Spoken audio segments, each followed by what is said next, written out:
What we want to do is make sure that those companies that have technologies right now that we need don't get bought by China. Because China like 2 weeks ago bought 8 ports globally. And that's scary. Where does the United States Navy dock its ships? They bought 22 aircraft from United. So this is an infrastructure thing. It's not necessarily defense related, but the United States military does use American airframes to deploy soldiers to, say, the Middle East. Right? We lease aircraft from our own aircraft industry to ship people sometimes, to ship equipment overseas. Now China owns 22 of United's planes, and they're leasing them back. And these are concerning things. With the Chinese Communist Party taking advantage of this coronavirus outbreak to buy struggling companies worldwide, what can be done to protect American companies?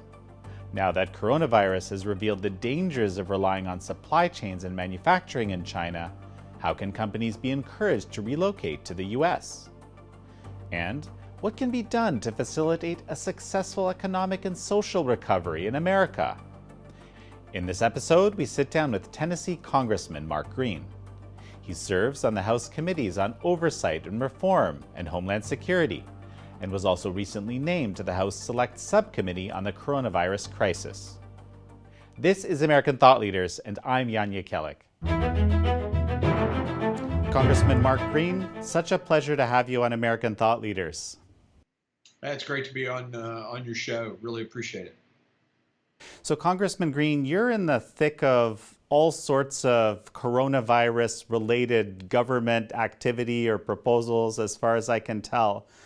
Before we dive into all of that, I saw recently that you described what the Chinese regime, the Chinese Communist Party, did with respect to coronavirus as an ambush. And I'm wondering if you could dig into that for me. Sure. When I was talking about that, it was with the president, and just basically using it as an analogy of being caught in a desperate situation where seconds need to be, you have to make quick decisions, and not so much as, something China foisted an ambush on us. I think China failed to give us information, and the president was caught in this crisis situation where he had to make split-second decisions. So how did this play out in your mind? What information was missing? We've covered this, of course, on the show. I'm just wondering if you could update us on your knowledge at the moment. Yeah, absolutely. I think if you look at, there was a recent article from The Economist that actually asserted that using sort of how viruses spread and the R naught, that the first patient probably was as early as October in China. And we know for a fact that they misled the World Health Organization and they misled us on not only the first cases, but its human-to-human transmission.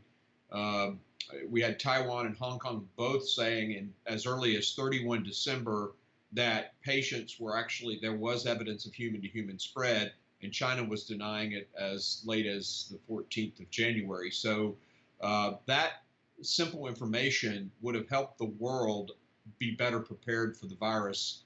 China blocked that information. What do you make of the fact that there was all these flights that were heading out of China around that time when you said they knew? Yeah, I think it's very concerning that China allowed international travel out of Wuhan, but did not allow domestic travel inside China from Wuhan and from the rest of China into Wuhan. So they blocked it, protecting their own citizens, but they allowed international travel. And that's really very concerning, very questionable. Why did they do that? We want to know. So, frankly, your interest in China, is this something that is long-standing? Or is this something that's, come out of this whole coronavirus situation? I was concerned about China after reading the book by Michael Pillsbury, Dr. Pillsbury, and that prompted me to go back and read, Unrestricted Warfare, Sun Tzu. I had read Sun Tzu as an infantry officer many, many years ago, but I went back and reread it with this new perspective that the current communist leadership in China really has a warring states mentality and not not a Confucian mentality, and that was brought to my attention in Michael Pillsbury's book. And I've since gotten to know Dr. Pillsbury and have had interactions with him many different times, many discussions about his book and follow on, and that's made me sort of dig into the stuff that's out there on China. So when this whole, coronavirus / CCP virus, as we call it, situation unfolded, what were you thinking?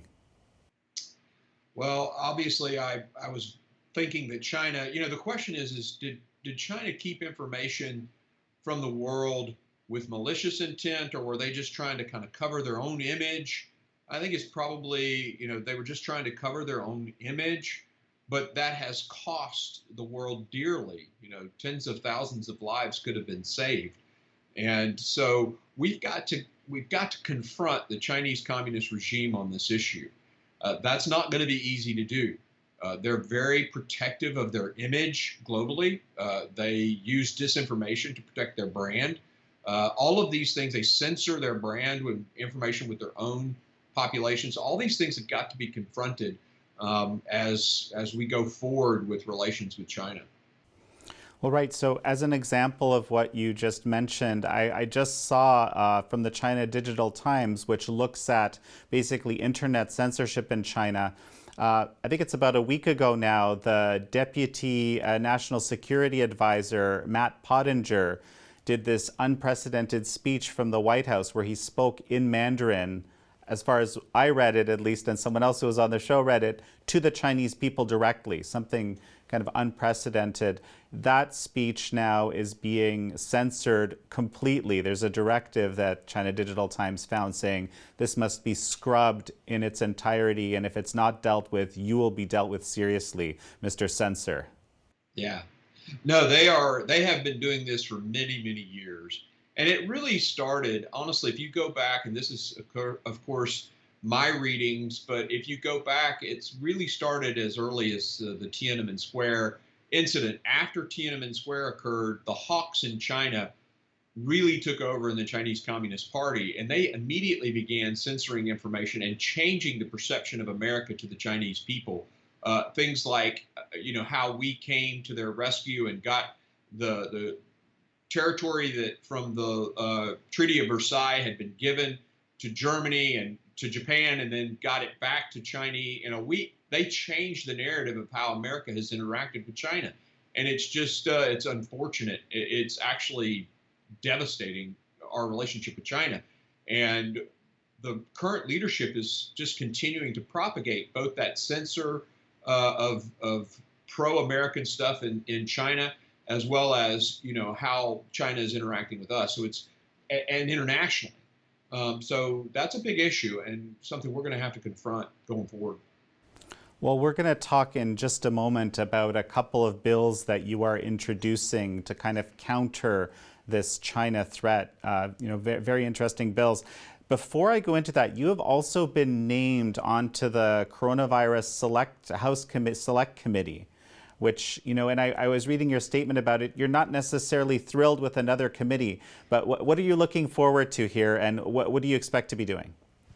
Well, I think there's really two thoughts that I have about that. First, we don't need the committee for the purpose of drilling into the government's response.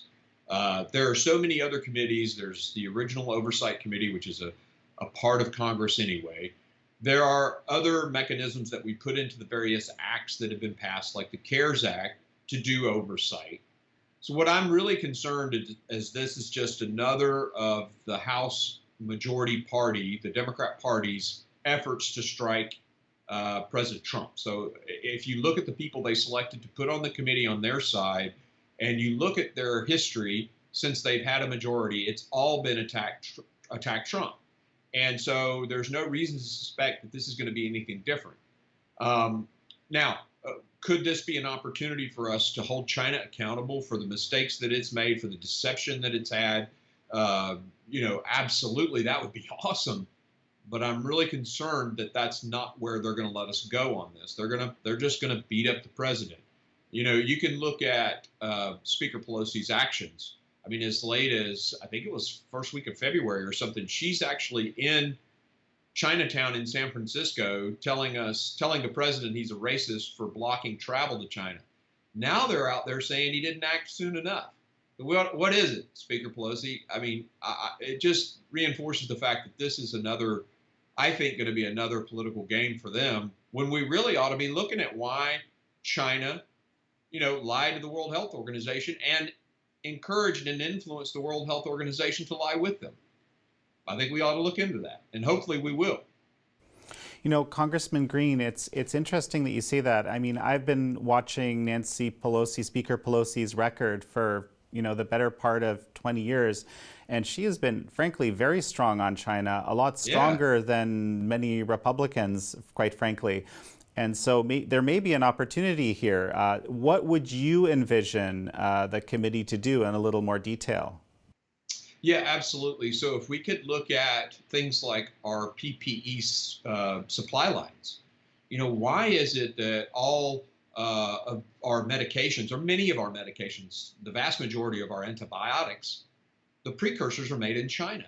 I mean, this is something that we have to rethink as a country. So, I'd love for us to dig into some of that stuff. But I don't know that that's what she's going to allow to happen.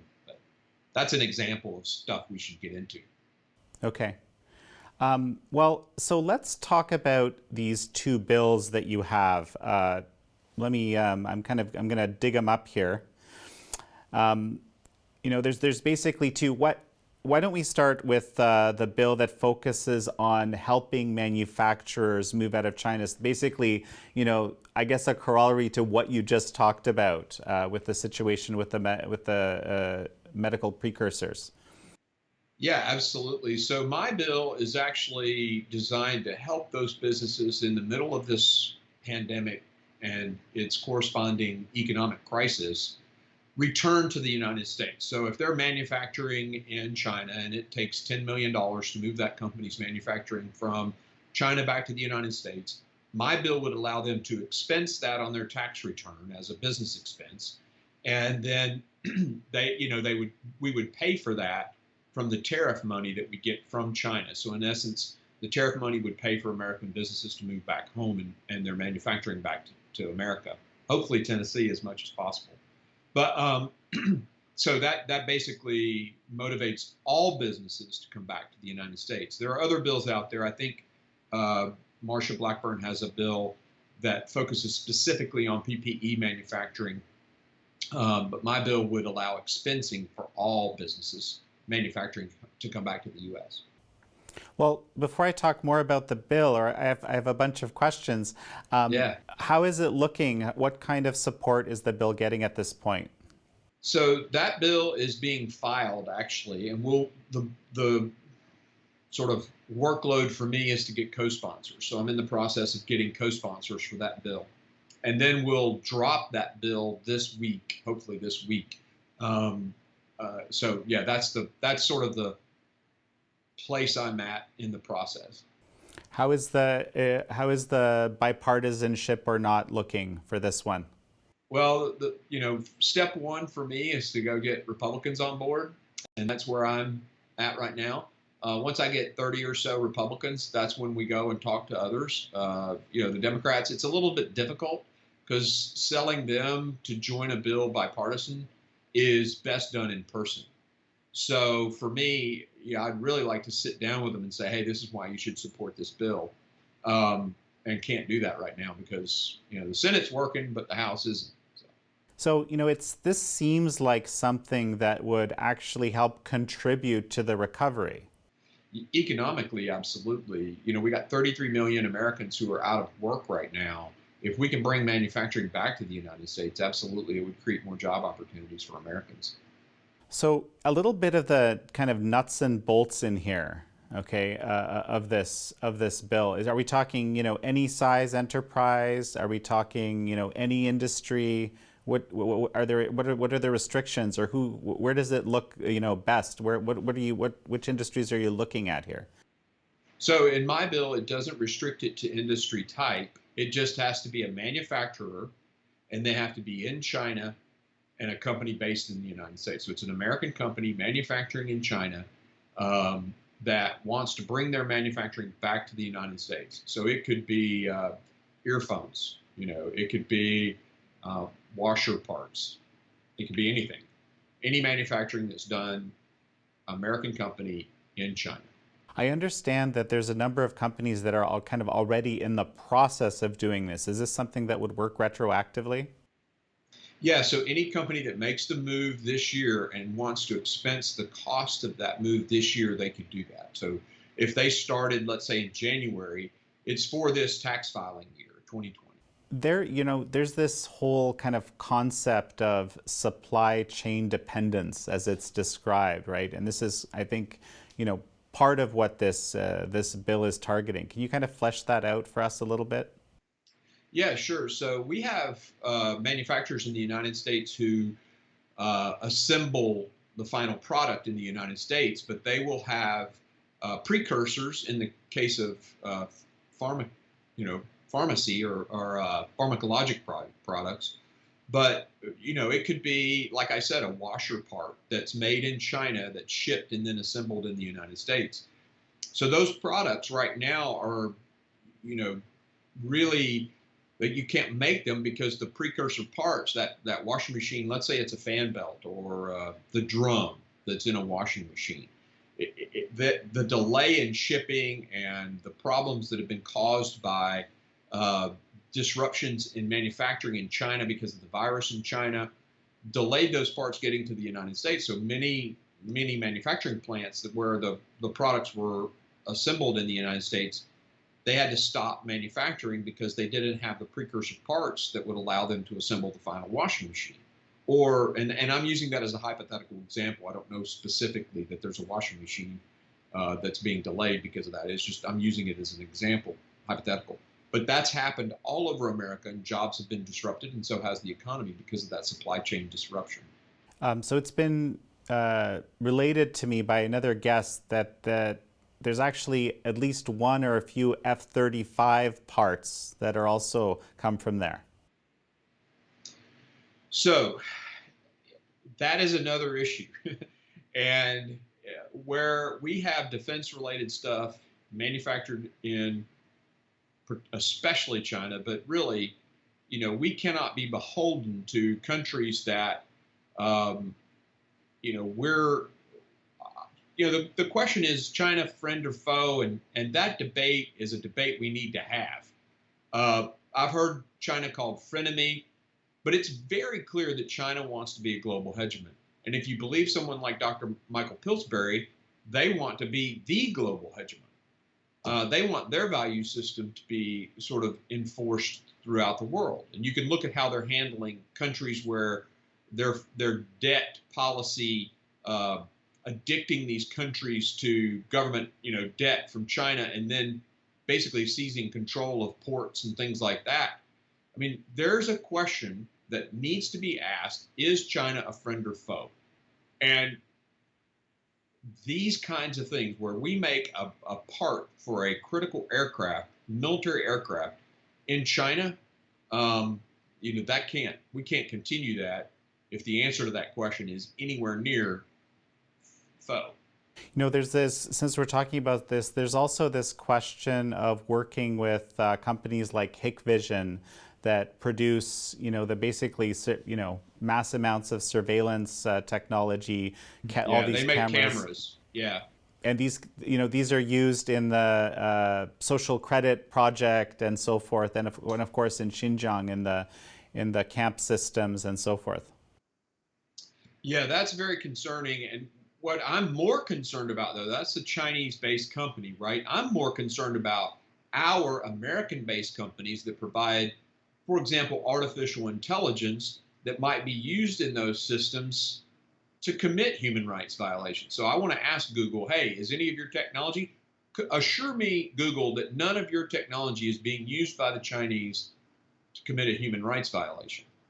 And for example, the Uyghurs who are, in these camps where re-education is going on, and they're basically, their human rights are being violated. What's happening in Hong Kong with dissidents being arrested?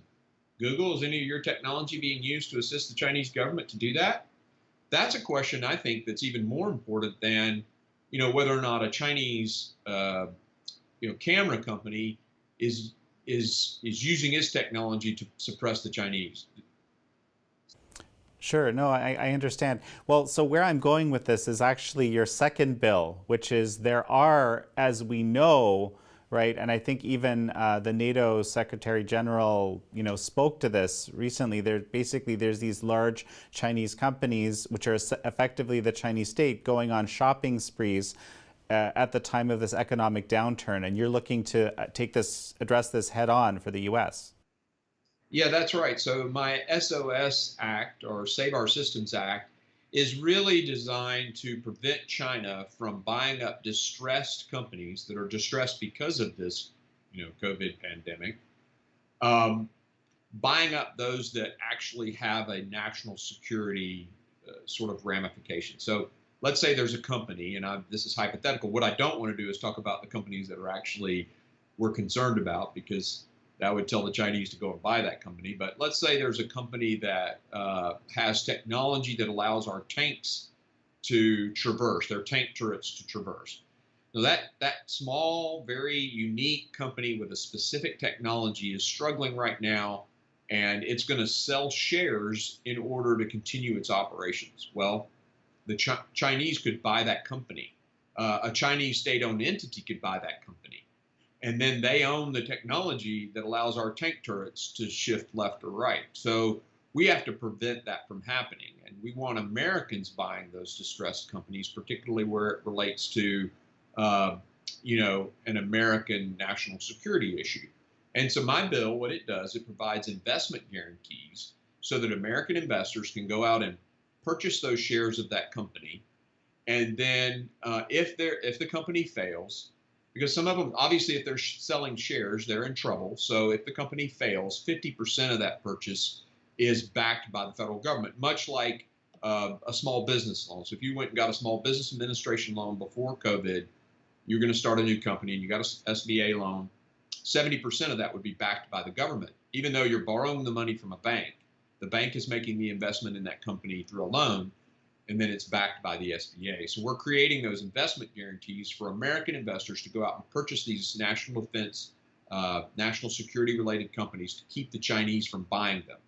And we're using money, I actually designate the money to come from the CARES Act, the corporate portion of the CARES Act, the $500 billion that was set aside for corporations, so that the money has already been allocated and approved, so that we're not appropriating new money for this.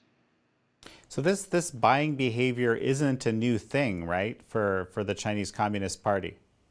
No, there's a very good article in the New York Times, and I am often reluctant to send people to the New York Times these days because of some of their bias, but this is a great article in the New York Times about China on a buying spree in 2017. And in that case, there's a great example of an artificial intelligence that they got.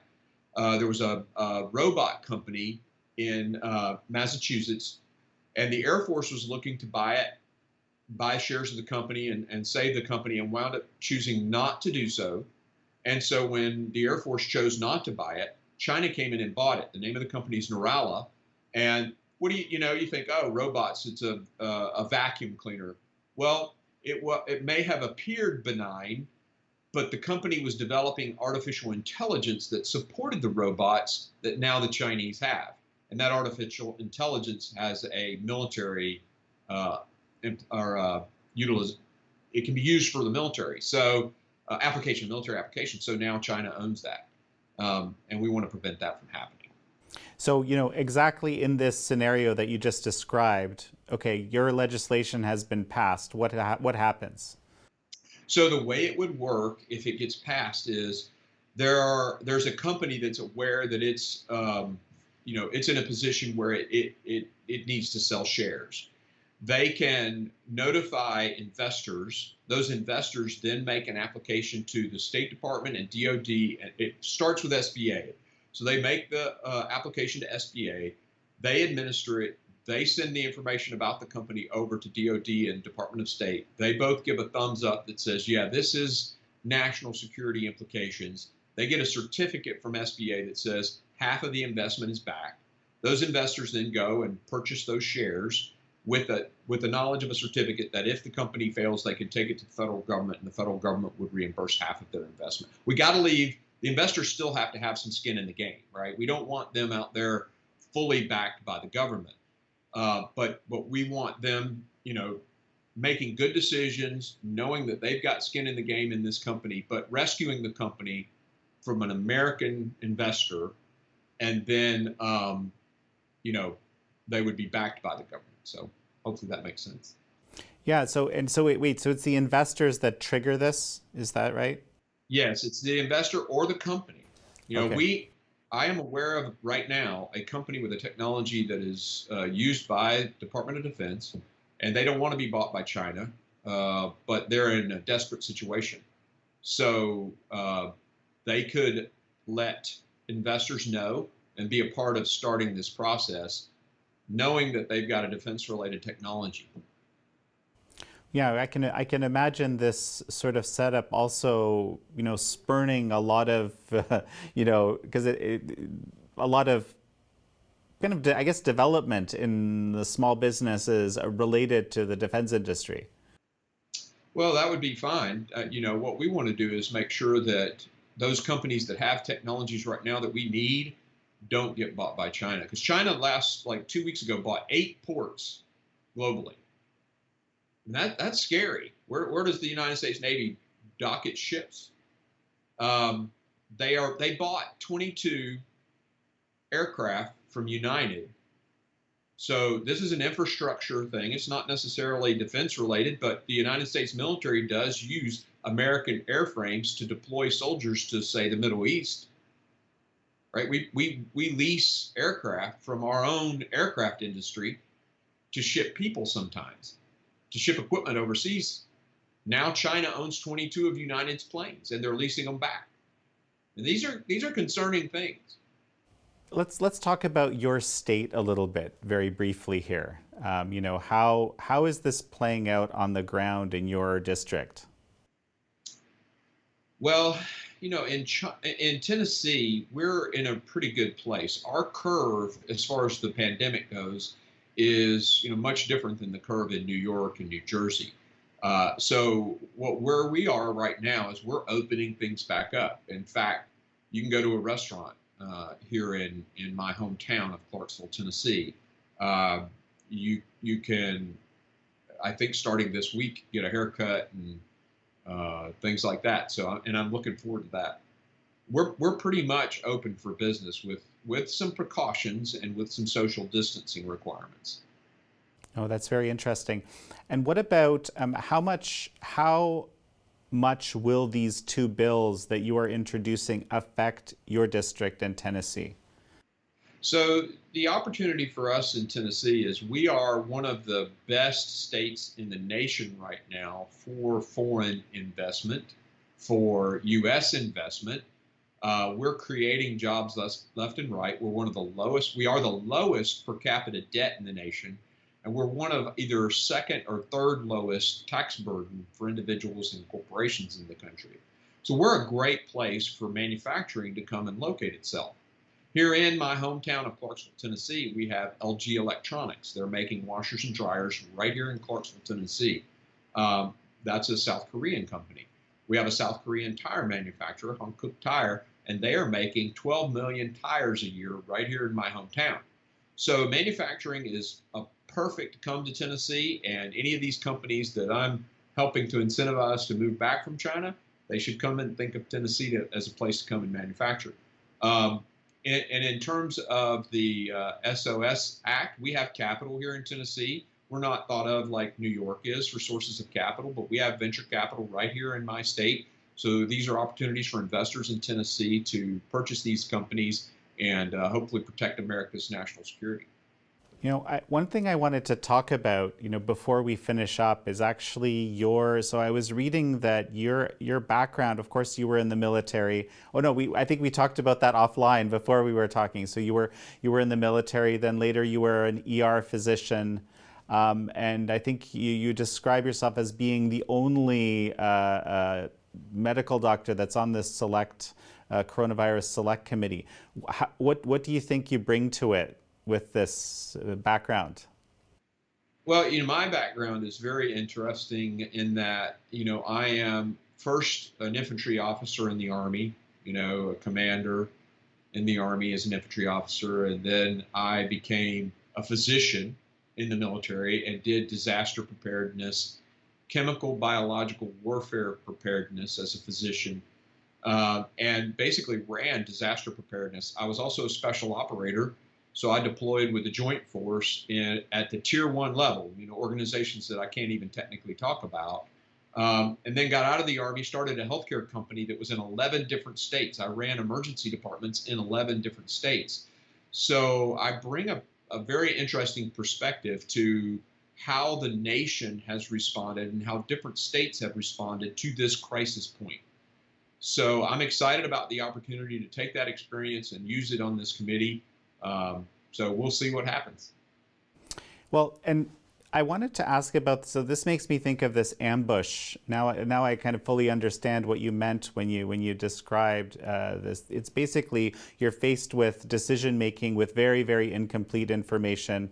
And of course, we know from what we talked about that that information is further incomplete because of what communist China did or didn't do. Yes, that's right.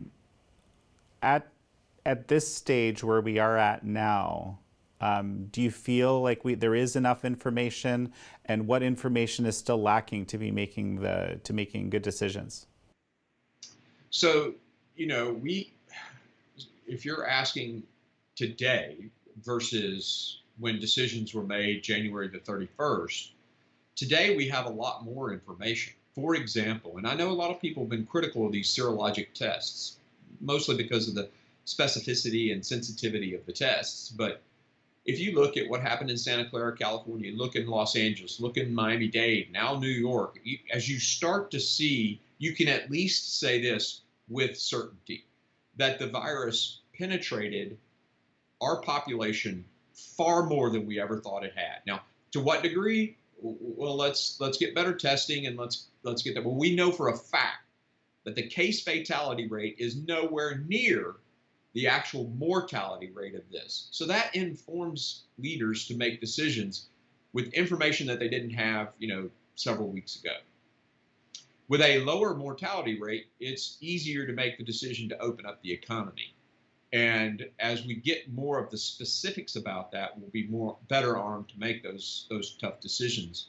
But at least in Tennessee, I think we're very confident on where we are in the curve. We can be open. Well, and the goal of all of this, I mean, we don't call it a lockdown, but I guess shelter at home. There's different names for these types of policies. The whole goal was to prevent the overwhelming of the hospital system, of the medical system, right? But it wasn't to eradicate the virus entirely. And I'm wondering if you could just kind of speak to that, just explain how that works a bit. Yeah, it looks like some of the Democrats have changed the goalpost on us, or moved the goalpost, so to speak. When we first started looking at this, it was very clearly we wanted to flatten the curve, which in other words means prevent the, maxing out of our ventilators and our ICU beds. We wanted to prevent overwhelming the healthcare system. So now that we've actually done that, I mean, not a single patient in the United States has died because there wasn't a ventilator available. Not a single patient in the United States has died because there wasn't an ICU bed available, even in our hardest hit areas. So now that we've done that, and we've succeeded at that, some people want to move the goalpost to, well, we don't want a single person to get infected. And you look at how some of these states like Oregon and Pennsylvania are responding to this. It's absolutely absurd and makes no sense whatsoever because you can't stop the virus completely. Well, I guess you can wait till January when there's a vaccine available, if a vaccine works out to be safe for this particular virus. So I think you're absolutely right. The area under the curve doesn't change. You just flatten the curve and delay people's getting the virus, but you can't stop it. So what is the purpose? Let's say, you're in a situation where, very different. I'm here in the heart of New York City, very different situation, although declining increasingly rapidly from what I understand. What is the value of the social distancing precautions that you're taking as your state is opening up? I think there's still value to that because it'll continue to flatten out the curve. But, at some point, our restaurants cannot function at half capacity for very long and still be economically viable. So that means tons of jobs, right? So if they're at half capacity, they need half the wait staff, they need half the cooking staff. We have to get to a point where we're actually at full capacity, or, full operation. And that's not a decision I think that we're ready to make right now. I mean, we still have cases in Tennessee, and we just have to watch those curves very closely and make decisions on when we can go to full capacity again. But social distancing is still, I think, needed today. So this is actually quite interesting because I guess the states that are opening up the quickest, everyone will be watching very closely to see what happens, and that will help inform and help make decisions for the rest. Absolutely. I was just reading yesterday that Georgia, who pretty much opened wide up, they just flipped the switch. That there's not been an increase in case numbers there. So, I think people will be watching Georgia, Tennessee, all the states that are opening up, Texas, and just see what the case rate is and what the hospitalization rate is. Those are all things that people will be watching very closely. Any final words before we finish up, Congressman Green? No, thanks for having me on the show. I really appreciate it. These are great questions. Well, have yourself a wonderful day and looking forward to having you back sometime in the future. Sounds good. Thank you. You too.